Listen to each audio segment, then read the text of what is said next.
Welcome back, everyone. Now it's time for me to put the blokes under the microscope. I want honest answers, everyone. And I'm going to start with you, Ed. Who would have thought? If you were the president of the Richmond Football Club, would you reinstate George Pell as a club patron? As the great philosophers, the Wiggles said, hot potato, hot potato. Not my one, that one, Caro. I'm going to disappoint you. That's why Collingwood doesn't have any number one ticket holders, because everyone's number one and you don't get yourself into these issues whatsoever. If you were the president of the Richmond Football Club, I'm not the president of Richmond Football Club. I wish I was last September. Of my new segment, and you you're not going to are answer the unofficial question. president. You and Peggy, you run Richmond. What do you reckon? Do you reckon they should? Ed, this is unbelievable. You're ruining my segment with the first question. Yes or no? Oh, yeah, I'm going to be on the front page of the paper tomorrow. And that's not my problem. No, that's a Tiger problem. No, I wouldn't. Would you? It's your call. You said no. That is utterly disgraceful. Yeah, it is. But I'm happy to be disgraceful on that one. Ross, could be in a press conference at post-game. Oh, yeah. That wouldn't get a headline. Cowardly, Ed, cowardly. Ross, your old mate, great mate, Stephen Silvani, has been struggling and he lost his job at the Carlton Football Club last year.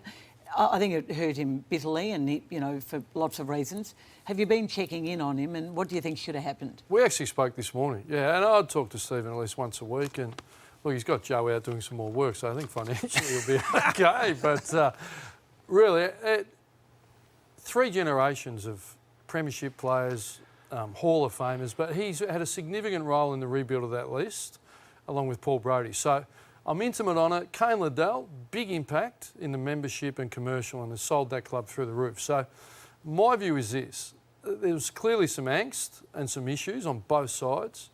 The president, a strong president, should be able to set the CEO down, list manager, Hall of Famer of the club, and said, you two need to sort it out, and we're going to keep both of you. That's my view that should have happened.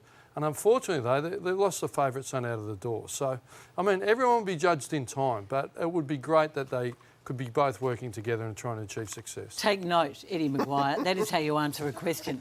Matthew Lloyd, before I ask this question, let's have a listen to a podcast that dropped late today.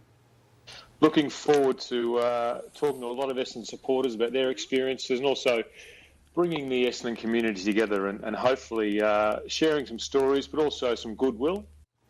So, Matthew, if you were running the marketing department at Essendon, would you be looking back and introducing James Hird and Joe Watson to be doing a podcast every week or every few weeks with Xavier Campbell, or would you be looking forward and use a current coach, maybe Ben Rutten and Dyson Heppel? Well, I think it's an absolute masterstroke from the Essendon Footy Club in what they're doing. These Joe Watson and James Hird have been badly hurt and scarred by situations that they've been involved in, obviously much publicised. So I think it's wonderful. James Hird is the most loved player in the history of the Essendon Football Club by its fans.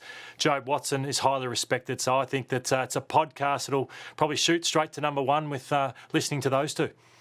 Good answer again. I'll go back to you, Ross. Oh, we're going again. Knocked off. Kane Corn said on Monday night that you should be coaching, that it's crazy that there are all these junior coaches or rookie coaches at a time when experience is needed. And earlier you spoke about Alistair Clarkson. Deep down, are you now starting to get the itch again? Do you wish that you were going to have an opportunity in a quarantine hub with 30 players, very few assistant coaches? Would you... I saw the show and I saw the clip. Kane's comments, yeah, and that's fair. But it's deep. To get that out of me, you're almost going to have to get the bends going down to get it out. Like, I'm enjoying what I'm doing. So that fire in the belly, it's not where it needs to be at the minute. This is one of the biggest challenges in footy. Young coaches need an opportunity. I got an opportunity. I couldn't have stuffed it up more than I did in 07, but out of that you learn to grow. So as I sit here now, I don't think I'm up for this challenge at this point in time.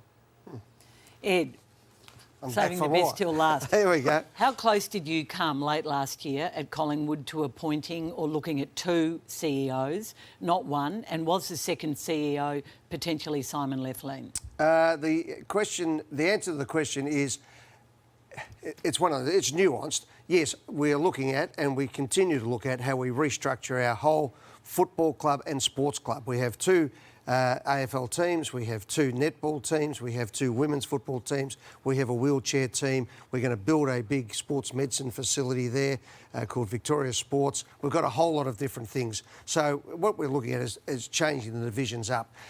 Was it on a whiteboard looking at saying CEO? Yeah, something like that.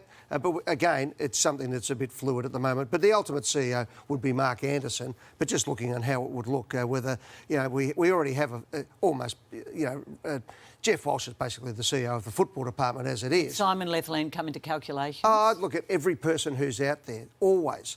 You know, Ross would know that. I look at every single person. And Did you speak to Simon Lethlean about it? But Carol, I speak to everybody in football. But I'm sure you do. Did you speak to Simon about it? No, not specifically, because we didn't actually have that position. We didn't get to that. We were just flipping things around. So I do that a lot. I talk to people. I'll have an idea.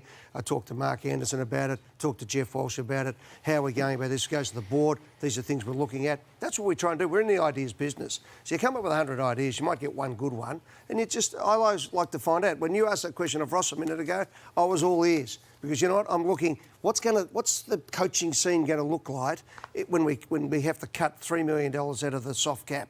These are the things. I love to hear what Ross is saying there. OK, it's deep down. You might have to get the bends. Okay. Who knows? I might go Ross, and get a snorkel. I did my best. Might get a snorkel. We'll have another crack next week. Thanks, Matthew. Thanks, everyone. Great segment, Caro. Good work. Good on you guys. Hey.